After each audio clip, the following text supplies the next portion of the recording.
Hello there, I'm Steve Willis, and this is a debrief of Question 1, Woodcote, from the recent APM mock exam. I'm in the exam platform. Before we get started on the actual debrief, let's take a moment to review time management, the exam approach, and how to earn the professional marks. Let's begin with time management. You get 3 hours and 15 minutes to do this exam. You'll have a countdown timer here in the upper right to help you keep track of your time. I recommend you start with question 1. It's going to take the most reading and planning. It's the most difficult of the questions, so get that one out of the way first. And I suggest you give yourself 1 hour and 45 minutes for question 1. You'll use 15 minutes of that time roughly for reading the exhibits and planning your answer.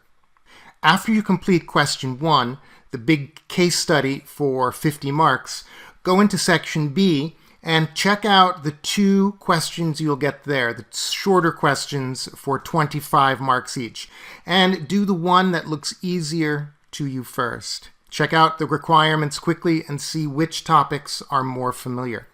And when you're in section B, give yourself 45 minutes for each question. Let's press next and check out question 1 and look at the exam approach. Let's start on the lower left and look at the response options. We have 2 tools in APM. You get a spreadsheet and you get a word processor. You don't get the presentation tool that you might remember from SPL. Keep in mind, when we talk about professional marks soon, that professional marks are also earned in the spreadsheet. So don't treat it as some throwaway calculation scratch pad. So when you're working in the spreadsheet, it's important to be professional there. Label your workings, make your spreadsheet easy to follow.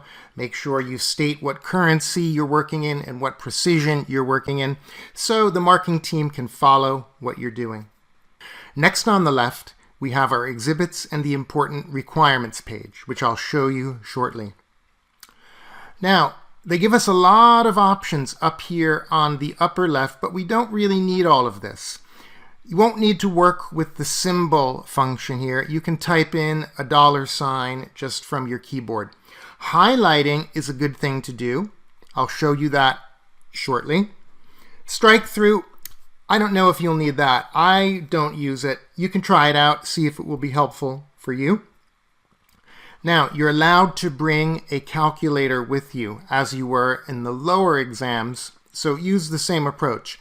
Bring your trusty scientific calculator that does not store text. You could use this as a backup if you had to.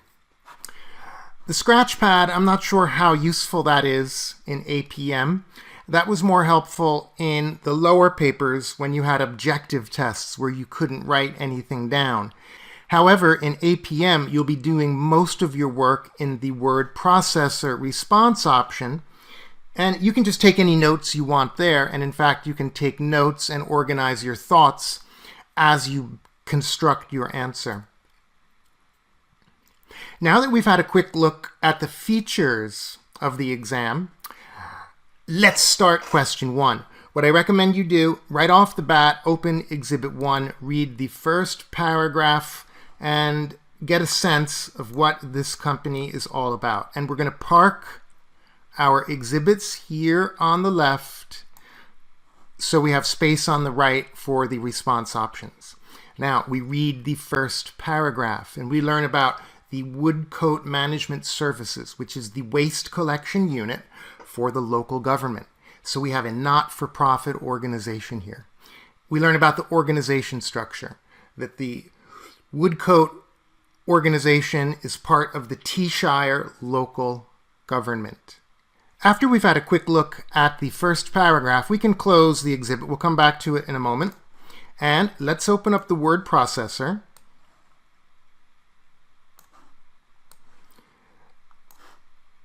And the requirements. And right off the bat, we're going to copy the requirements into our document. including this note about the professional marks.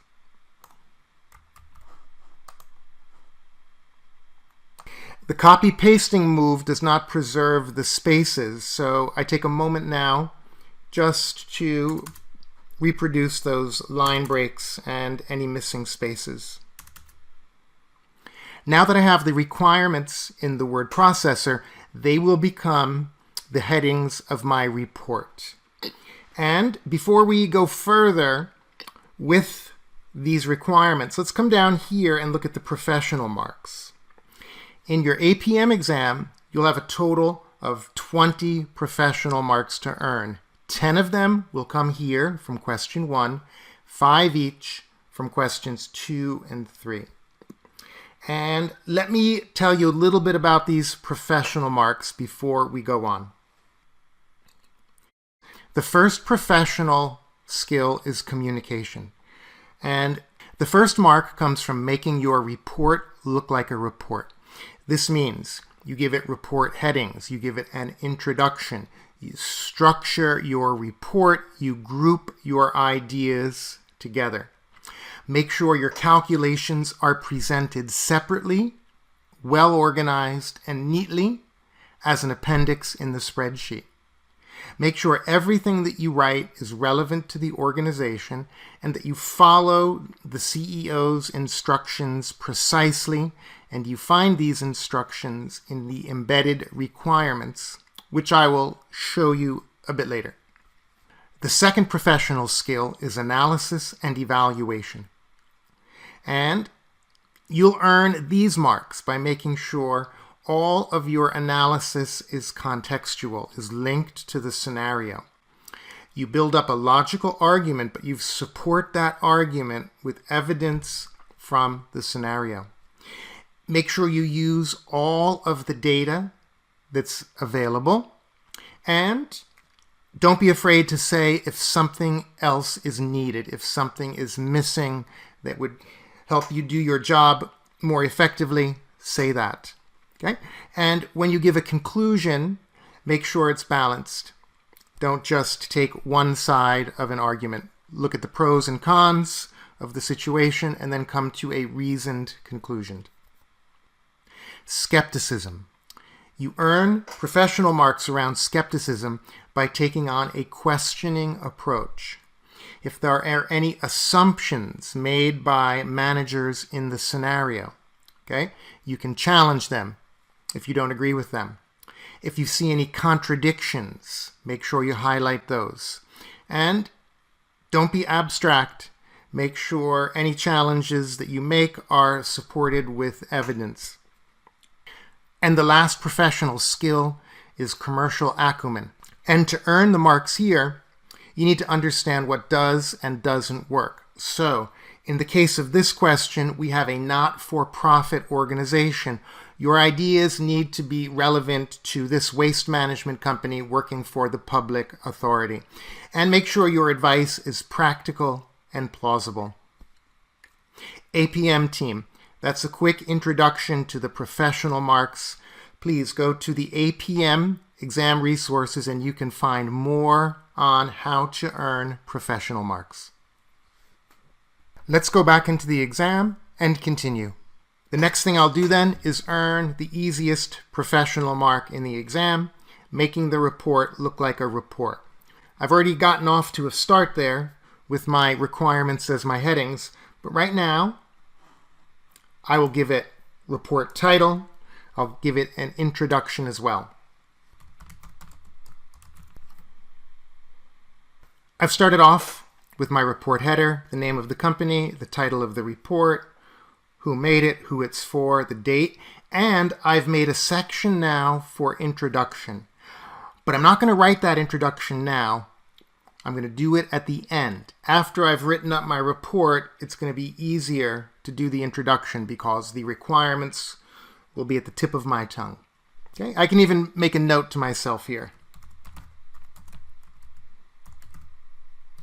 At this point, let's now go back into the exhibits, and we can take notes on scratch paper or we can highlight with that highlighter tool. It's up to you. we've looked at question 1. We've learned about woodcote management services. Let's move on.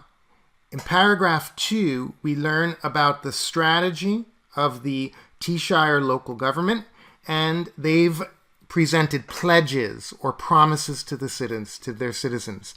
And the high-level promise is to maintain and enhance the quality of life in T-Shire. And under this heading, we see some cascading aims.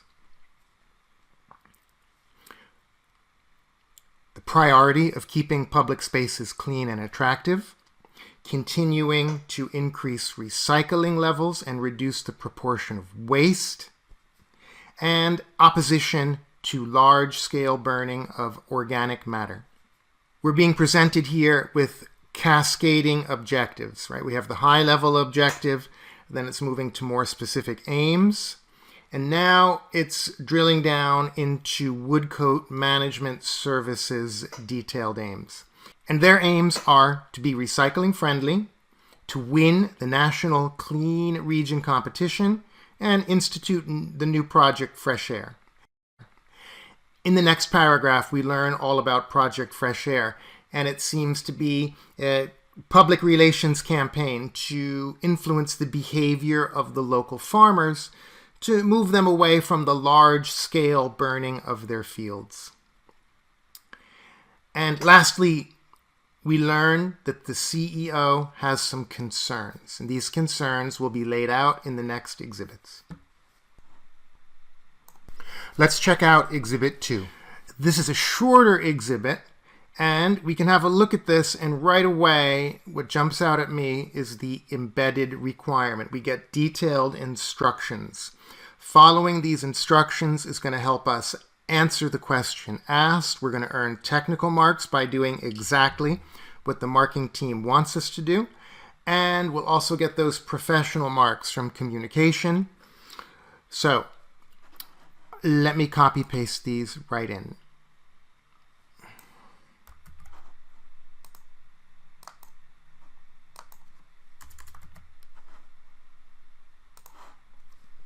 And the CEO wants us to assess how a cascade from the mission to critical success factors to KPIs could be achieved at WMS. To be honest, that one's a little tricky for me. I can tackle that, but I'm going to come back to it later. Let's see what else we have, because I'm going to follow the rule easy marks first. If I see easier things to do, I'm going to scoop those up first. There's no reason we have to take the requirements sequentially.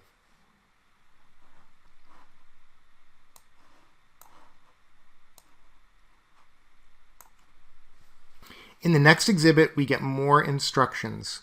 We should evaluate the performance dashboard. We need to answer the question if it measures the achievement of both organizations' detailed aims. So I see a tool for structuring my answer. I can use TLG and WMS as subheadings here. Let's make sure we follow the instructions precisely. There's also a note. Limit your work to considering only the metrics in the dashboard. So let me copy these.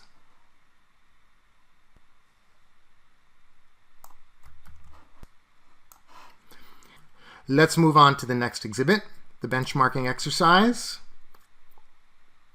And the CEO has some data and wants us to perform a benchmarking exercise. Benchmarking is regularly examined in APM, and when we're benchmarking, what we're doing is we're turning data into information and then evaluating performance. I've practiced this requirement. I'm comfortable with it. I like this one.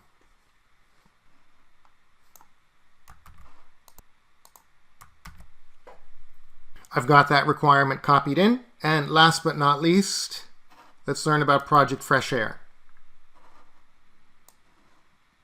In this exhibit, we learn more about Project Fresh Air and the approach to budgeting that the organization is currently using. Right now, we learn they're using incremental budgeting. However, they're thinking about zero-based budgeting. And in the final paragraph here, we get the embedded requirement. And there, it looks like there are two things to do. Explain the steps of zero-based budgeting and evaluate if it will be helpful for the project. So let me park those there. At this point, I'll decide the order that I will take these requirements in. And I think I'll start with the dashboard. Then I'll go to benchmarking. Then I'll do the budgeting part. And I'm going to end on performance hierarchy. That's my least favorite requirement here. If I run out of time, that's where I want to run out of time. A quick note on time management. We said that you have 15 minutes or so for planning your answer, reading the exhibits. That would give you roughly an hour and a half, 90 minutes to answer this question. We can follow a rule of 2.25 minutes per mark as a rough idea of the time we should allocate to each requirement. So that means for requirement 2, 8 marks, we're going to spend about 18 minutes on that part. So let us begin tackling requirement 2. Requirement 2, we're looking for 8 marks. We need to evaluate if the current dashboard measures the achievement of both organizations' aims. So we can start with some headings. And we have 2 organizations there. We've got TLG, and we have WMS. So I'm breaking the 8 marks into sections. So now 8 divided by 2 is 4. So if I could get 4 marks for each section, I'm doing great. At this point, we can bring in the detailed aims from the organizational information. And we can grab these aims right here. Copy. Paste right there. And now we have WMS's aims.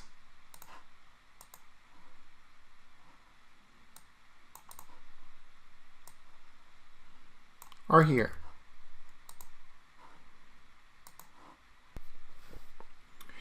So again, some of the spacing and the line breaks aren't preserved, so I'm going to take a minute to set these up as my subheadings under each organization.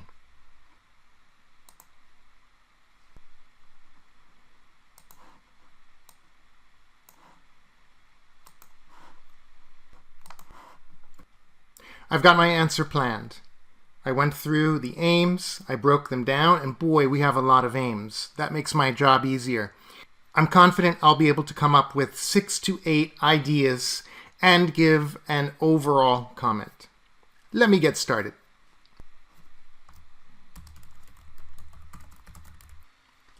APM team. I've written up my first 3 ideas. Please notice that I didn't use bullet points. I didn't use sentence fragments. Under each heading, I made a point and then I developed that point. I turned it into an idea with several sentences. Let me read to you what I've written. Under the heading of clean, frequency of waste collection is an appropriate measure for the aim of cleanliness, as more collection of waste means cleaner streets. I make my point and then I justify my point. Now, look at the next sentence. However, we see that waste is being collected less frequently, as collection is now every 2 weeks for homes and waste containers, so it's not likely they are reaching the same. I'm developing the idea further. Hopefully I'm gaining some analysis and evaluation marks there. Moving to the next heading. Attractive. This aim is more vague and is not being measured beyond frequency of waste collection above. For example, there could be less garbage but more graffiti, and the dashboard wouldn't capture this or any other aspects of attractiveness. So I'm trying to answer the question as it is asked. Does the dashboard measure the aims? Attractiveness, no. But I develop my ideas a bit further. Here I'm trying to get some business acumen professional marks using a relevant and a realistic example. Have a look at my third idea, increasing recycle levels. Achievement of this aim can be measured as we see volume of waste recycled as a metric. However, it would also be helpful to present this in percentage terms to judge if a greater percentage of waste is being recycled. Again, developing my idea further. Hopefully I can get a follow-on technical mark that's also supporting professional marks. At this point, I'll present the rest of my answer here on the screen. Please pause the video and have a look. See if I'm following the same approach. The verb is evaluate. Am I taking a tone of judgment? Am I saying whether or not the metric measures the aim? Am I developing my ideas further? Please note, at the bottom of my answer, yes, I'm running out of time, so my writing becomes a bit more sparse, and I'm being really succinct. I'm just answering the question that is asked. Didn't have time to develop each idea as well as I did above, but that's normal. Also, please have a note of my overall comment. The dashboard provides some limited operational information for TLG, but it's not well suited to measure whether or not WMS is achieving their objectives. A further cost breakdown would also be helpful for managing performance. For example, the dashboard doesn't indicate the cost of recycling. A good evaluation ends with a conclusion. Even if you don't see that in every model solution, there are usually marks for a well-written conclusion, and it's also going to help you with the professional marks. So I'm quite happy with my answer. I'm sure there are 6 to 8 marks in this response. Let's move on to requirement 3, the benchmarking exercise. Remember what's happening here. It's commonly examined. What we're presented with is a table of data. We have to turn that data into information and then evaluate performance with it. So 12 marks. If I can come up with 6 or more headings, if I can do some calculations, the calculation usually gets 1 mark. I'm going to be in the 8 or 9 mark zone with a comfortable pass. So let me bring in the headings from the appendix on benchmarking.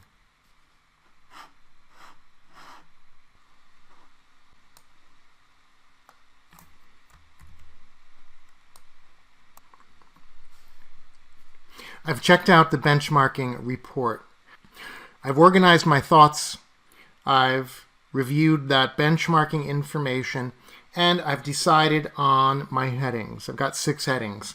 I'm going to start with the choice of benchmarking partner. I've seen this in past exam questions like Ganymede, like Amal Airlines, where sometimes the benchmarking study chooses a poor comparator. And we see that here. I'm going to develop that idea to earn technical marks and also show professional skepticism. Then the other ideas I took from the headings of the benchmarking report. And I'm going to end on the fact that I would like more information in order to do a better job, trying to demonstrate some analysis and evaluation professionalism there. Let me get started and write up my ideas.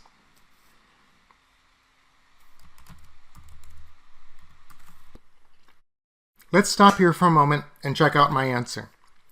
Benchmarking partner chosen. Organization A is a good choice as it's similar to WMS in terms of size and activities. Organization B is less useful as it's in a different country with different social conditions, so their costs and performance targets may be quite different from WMS. Organization C is private sector, so some information wasn't available, and private sector organizations may not be constrained by local budgets, unlike WMS. So it's not as suitable of a benchmark partner as A. Frequency of waste. WMS collects waste less frequently than the benchmark partners. Without other information, this might show that the streets of T-Shire may be less clean than the other communities. This could be an improvement area for WMS.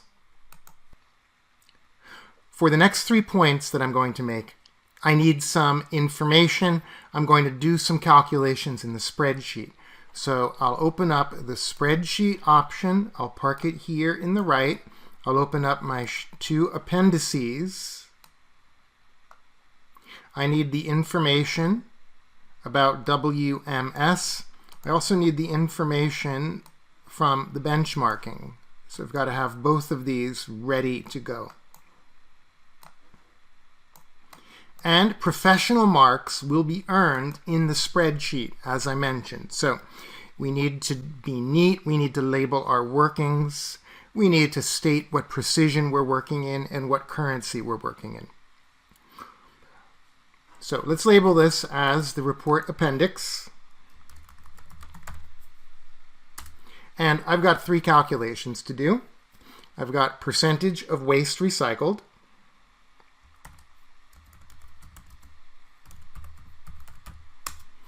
I've got cost per ton of waste disposed. And I'm going to do labor cost as a percentage of total.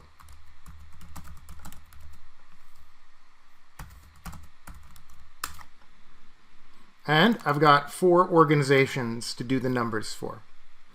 We've got WMS, we've got A, B, and C. In the real exam, you'll probably have this information as a spreadsheet. So you could just copy the spreadsheet right into your own spreadsheet and go quickly.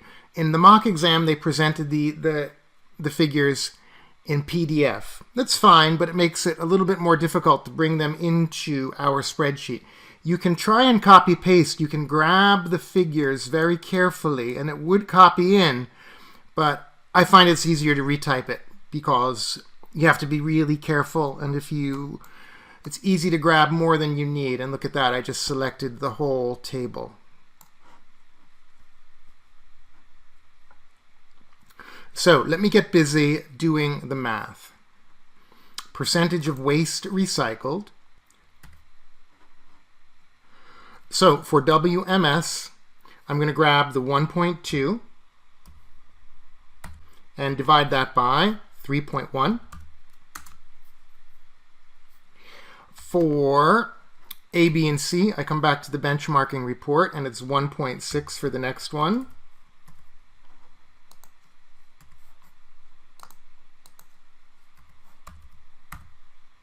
Over 3.1.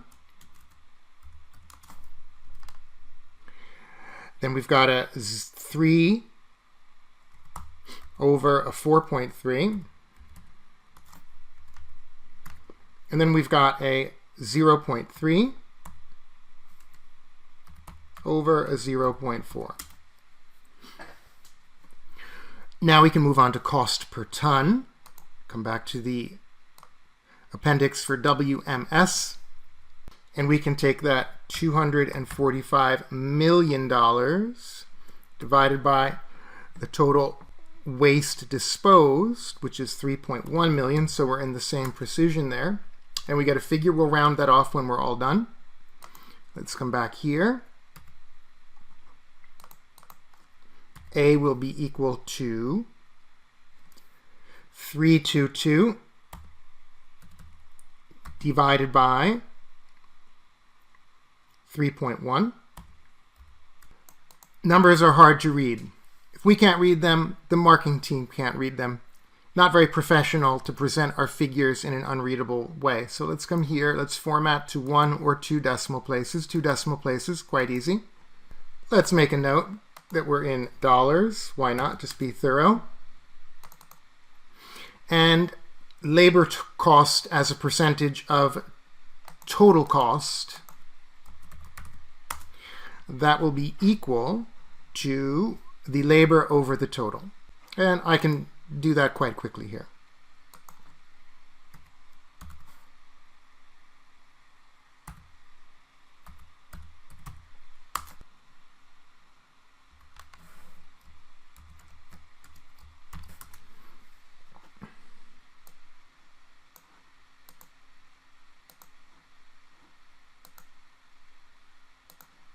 And there I have my calculations completed.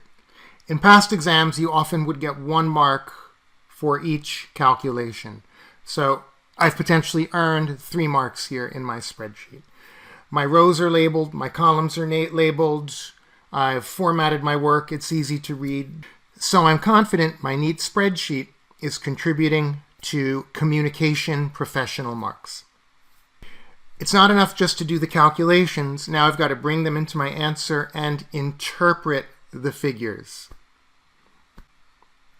Let me write this up and show you what I've written. Let me share with you my first idea here. Percentage of waste recycled. WMS is in last place when it comes to recycling, which might be a key takeaway from the benchmarking exercise, as improving recycling is an aim for WMS and TLG. They can potentially investigate best practice from the other public sector organizations. I took the data, I turned it into information, and then I evaluated performance of WMS against their peers. Exactly what I should be doing when I undertake a benchmarking exercise. Team, at this point, pause the video. Check out the rest of my ideas. I'm using the same approach. I've made a calculation. I've used that calculation to express a judgment. And then I talk about the significance of that result, or I talk about how it could have happened or why it happened, developing my ideas with evidence from the scenario. I'm stating that I need more information, and I'm giving an overall comment. All of this earning technical and professional marks. I'm quite pleased with my answer. I'm sure I'm 9 marks or better with this developed answer, with my nice, well-developed paragraphs and my clean spreadsheet. Moving on to requirement 4. Let's look at those embedded requirements again, and we see there are 2 verbs. We are asked to explain the steps. So let's break it out.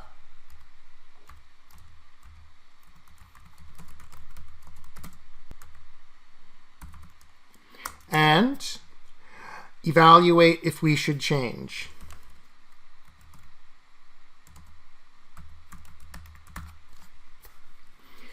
I'm also going to do one more thing. There is often a technical mark for quickly explaining your terms. Don't go into a deep academic definition of ZBB. Just give a couple of sentences summarizing what it's all about.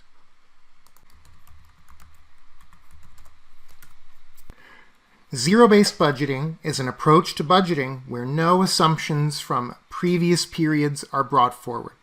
The process starts at 0 rather than at last year's figures, and all costs need to be justified for inclusion in the new budget. So I started off with a concise, simple definition of zero-based budgeting, setting the scene for the next part of my answer. Let me read you my first paragraph here. The first step is for managers to identify all activities they would like funded by the project. These are called cost packages. Each package should be justified and linked to the aim of the project.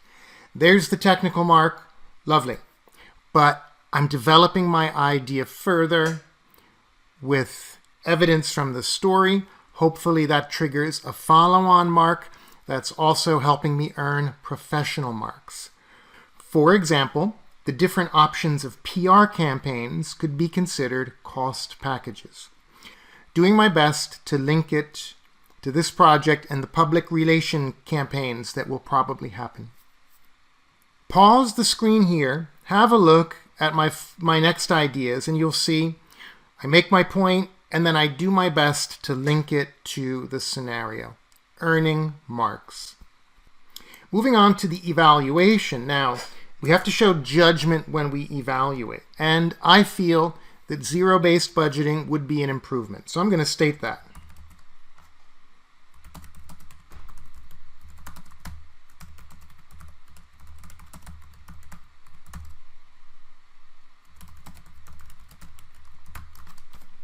Zero-based budgeting is an improvement over incremental budgeting for several reasons. Now, before I go on, let me set up my answer with subheadings. First idea that I came up with is there is no incremental starting place.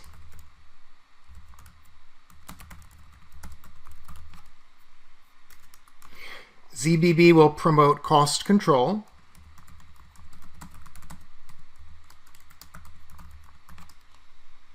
Zero-based budgeting promotes involvement of staff.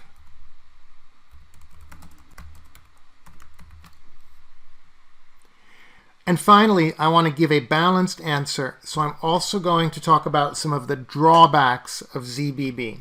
So I'm going to say to consider. At this point, let me share with you my answer.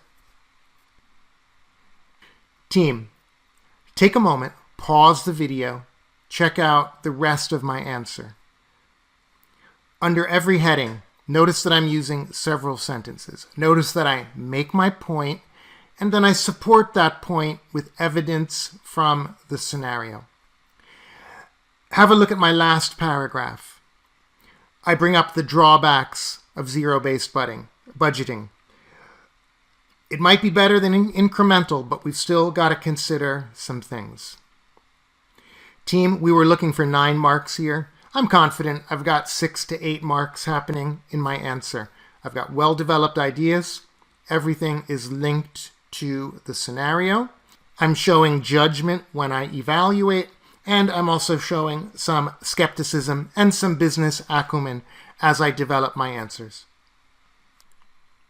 Team, I'm quite happy with our answer to this point. We're doing great, but the clock is ticking. Our time is running short. We've got to move into section B soon. I'm feeling time pressured. I'm sure that's going to happen to you as well at some point on your APM exam. But don't stress right now. We've taken the easy requirements first. We've done the easier things first. Now I'm moving on to what I felt was the most difficult requirement. I'm going to do my best and then move on. This requirement is about the hierarchy of objectives and applying that idea to the scenario. I felt it was challenging because we have 2 organizations in the scenario, so it's rather complex. My approach, I'm going to start by defining the hierarchy of objectives, the cascade from the mission down to the KPIs. Then I'm going to mention that the mission is not defined for WMS. However, the aims are clearly laid out.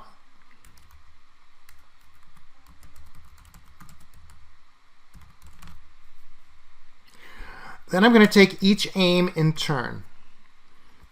Being recycling friendly,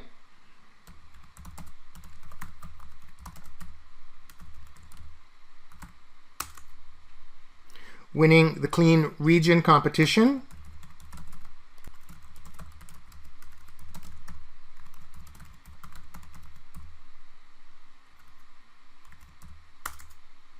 and then launching Project Fresh Air.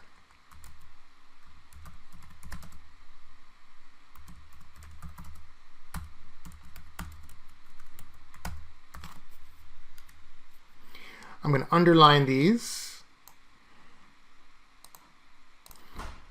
I've got 6 headings. I'm looking for 11 marks. If I can get 1 mark per heading, I'm going to squeeze by with a borderline pass on this requirement. Let me share with you now how I would use my remaining time to do my best with this difficult requirement. Please pause the video and have a look at my answer. starting off with the definition of the hierarchy. Then I'm trying to assess how that cascade could be implemented. So I'm just going through. Is there a mission? Are there critical success factors? We have some aims, but are they critical success factors? Do we have KPIs? That's essentially my approach. I'm trying to be practical. I'm trying to link my answer to the story. And look, I didn't have time to give an overall comment. It's going to happen somewhere in your exam. You might run out of time. Try to minimize that. But if it happens, don't panic. Just move on to something else. I'm not trying to show you a perfect answer here. I'm trying to show you a reasonable student answer. If you'd like to see the perfect answer, of course, you have the model solution. Team, in my last minutes of question 1, the final thing that I'm going to do, I'm going to take off these marks.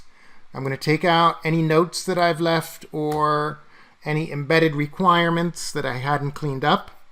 I'm going to come back to the top of my answer and I'm going to write that introduction. Now that I have written the report, I know exactly what I did, so I can do the introduction faster than I would have been able to at the beginning.